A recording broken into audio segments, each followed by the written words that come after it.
ভুবন মোহিনী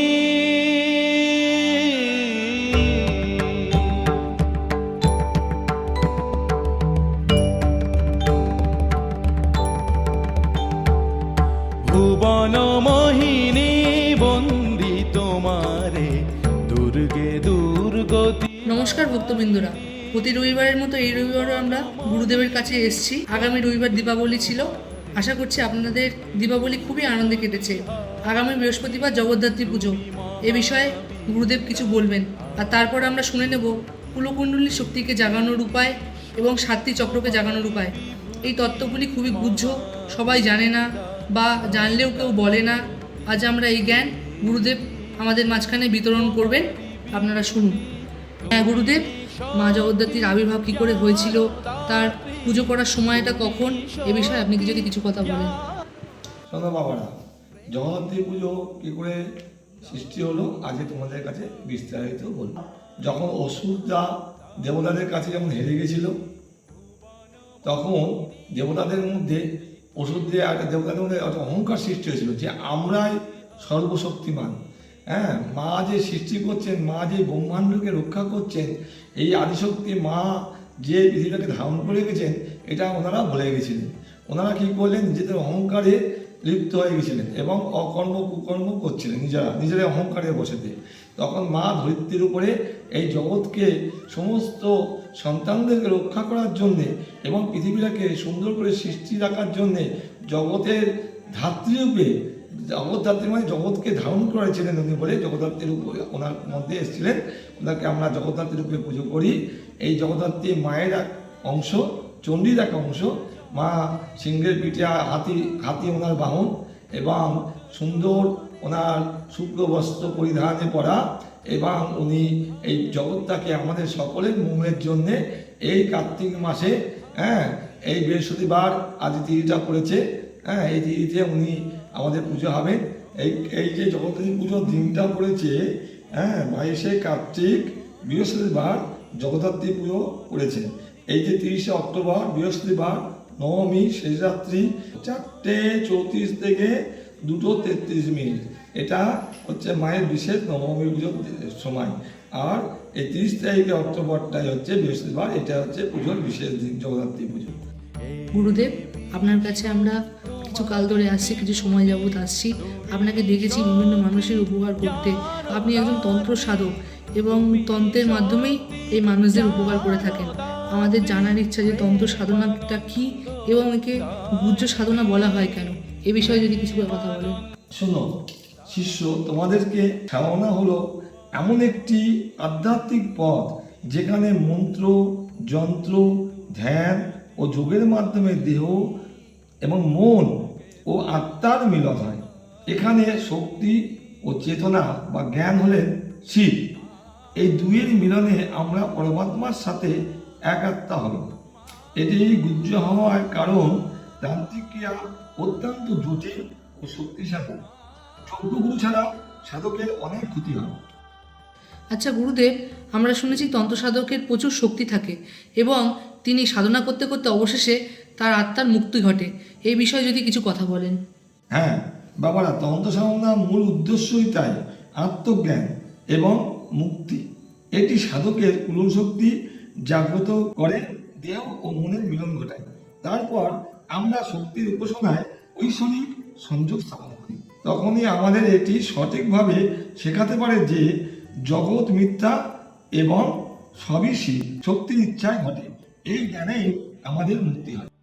গুরুদেব, আমি শুনেছিলাম কুলকুণ্ডলী শক্তিকে জাগাতে পারলেই তন্ত্র সাধনায় সিদ্ধি লাভ করা যায়।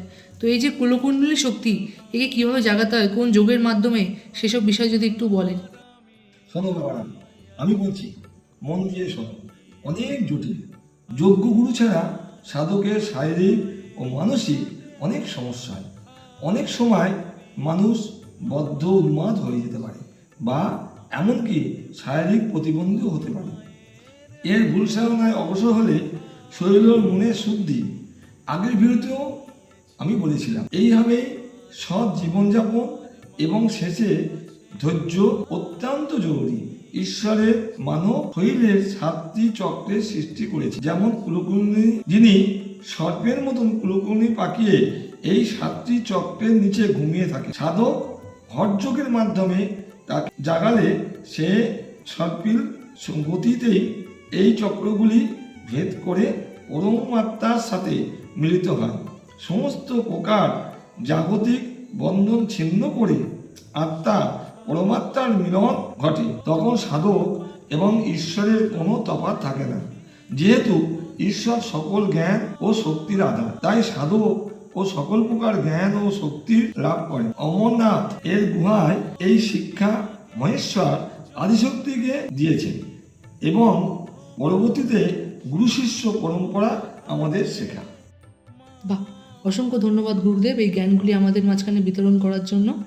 আচ্ছা, এই যে 7টি চক্রের কথা আপনি বললেন, এই 7টি চক্রকে কোন যোগের মাধ্যমে জাগাতে হয় সে বিষয়ে যদি কিছু বলেন। আচ্ছা, তাহলে আমি সংক্ষেপে বলছি। মূলাধার চক্র এর অবস্থান মেরুদণ্ডের গোড়ায় অর্থাৎ গুজ্জোদ্দা থেকে কোটিদেশ বা কোমর। এটি পৃথিবীর তত্ত্বের দ্বারা সৃষ্টি। এর বীজ মন্ত্র লং। চক্রটিকে দেখতে 4টি পাপড়ি পদ্ম, যার রং লাল। এদিকে জাগালে সাধকের পায়ের পাতা থেকে মলাশয় অবধি নিয়ন্ত্রণ বৃদ্ধি হয়। রোগ প্রতিরোধ ক্ষমতা বাড়ে, বেঁচে থাকার চাহিদা বাড়ে। এর ভারসাম্য নষ্ট হলে মানুষের মধ্যে ভয়, উদ্বেগ, সবকিছুই অস্থিরতা বিষয় আসক্তি দেখা যায়। এদিকে জাগাতে সাধক তারাসন নামক হরযোগটি করেন। স্বাধিষ্ঠান চক্র এর অবস্থান কোমরের থেকে নাভির নিচে অবধি। একে দেখতে কমলা বর্ণের 6টি পাপড়ি পদ্মের মতো। এটি জল তত্ত্বের দ্বারা তৈরি। এর বীজ ওম ভং।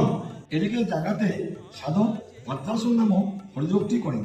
এদিকে জাগালে সাধকের কিডনি মূত্রাশয় জনাঙ্গের উপর নিয়ন্ত্রণ আসে। এই জাগরণে সাধকের মধ্যে আনন্দ, কামনা, সৃজনশীলতা, স্বাধীন আবেগ প্রকাশ পায়। ফলে সম্পর্ক ভালো হয় এবং আত্মসম্মান বাড়ে। এর ভারসাম্য নষ্ট হলে সাধকের মধ্যে অতিরিক্ত আবেগ, যৌনাসক্তি, সৃজনশীলতা অভাব ইত্যাদি লক্ষণ দেখা যায়। তখন বুঝতে হবে সাধনা ভুল হচ্ছে। মণিপুর চক্র একে দেখতে হলুদ বর্ণে 10টি পাপড়ি পদ্ম এবং এর অবস্থান নাভি থেকে অগস্তলি। এর তত্ত্ব অগ্নি এবং এর বীজমূর্তি ওম রং। এটিকে জাগাতে সাধক নৌকাসন নামক হরযোগটি করে। এর জাগরণে সাধকের আত্মবিশ্বাস জন্মায়, ইচ্ছা শক্তি ও সিদ্ধান্ত নেওয়ার ক্ষমতা বাড়ে। ভারসাম্য হারালে সাধকের রাগ এবং আকাঙ্ক্ষা এবং হজমের সমস্যা বাড়ে। অনন্ত চক্র এর তত্ত্ব বায়ু। একে দেখতে সবুজ রঙের এবং 12টা পাপড়ি পদ্ম। এর অবস্থান হৃদয়ের কাছে। এর বীজ ওম অং। এদিকে জাগাতে সাধক অষ্টাসন নামক হরযোগটি করেন। এটিকে জাগালে সাধকের রক্ত ও বায়ু প্রভাবের নিয়ন্ত্রণ আসে। সাধকের দয়া, ক্ষমতা, ভালোবাসা বৃদ্ধি পায়। সাধক প্রথম ঈশ্বরের অনুভূতি পান। ভারসাম্য হারালে একাকৃত্ব, হিংসা, অবিশ্বাস এবং অবশেষে হৃদরোগে সাধকের মৃত্যু হতে পারে। বিশুদ্ধ চক্র এটি গলার কাছে থাকে। এটিকে দেখতে নীল রঙের এবং 16 পাপড়ি পদ্ম। এটি আকাশ তত্ত্ব দ্বারা তৈরি। এটি জাগরিত হলে সাধক সত্য বলতে চাইবেন এবং নিজের সঠিক পরিচয় জানতে পারবেন। এই জাগরণ মন্ত্র ওম হং। এর ভারসাম্য নষ্ট হলে সাধক মিথ্যা বলতে ভালোবাসবেন, কারণ সাথে তিনি মিশতে পারবেন না। তার গলাজনিত রোগ যেমন থাইরয়েড বা গলগণ্ড ইত্যাদি সমস্যা দেখা দেবে। এদিকে জাগাতে সাধক ভস্মাসন নামক হরযোগটি করেন। আগ্রা চক্র এটি 3য় নেত্র থাকে। এটিকে দেখতে গাঢ় নীল রঙের 2টি পাপড়ি বিশিষ্ট পদ্ম। এটি আলো তত্ত্বের দ্বারা সৃষ্টি। এর বীজ ওম। একে জাগাতে শিশু আসন নামক হরযোগ এবং মোমবাতির শিখায় দৃষ্টি নির্বন্ধ করে ধ্যান করতে হয়। এই চক্র জাগ্রত করলে সাধক তার অন্তর্দৃষ্টি দিয়ে সর্বভূতি ঈশ্বর এবং তার রচিত মায়ার খেলাকে দেখতে ও বুঝতে পারেন।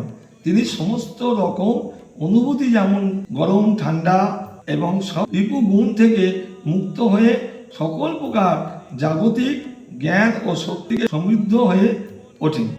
সহস্রার চক্র এটি মস্তিষ্কে বুমরাহতে মুকুটের মতন অবস্থান করে। এটিকে দেখতে শুভ্র বেগুনি রঙের সহস্র পাবলির পদ্ম। এর তত্ত্ব শিব। এর বীজ ওম। নীরবতায় ওম মন্ত্র ধ্যান করে শক্তি ও চেতনার মিল ঘটায়।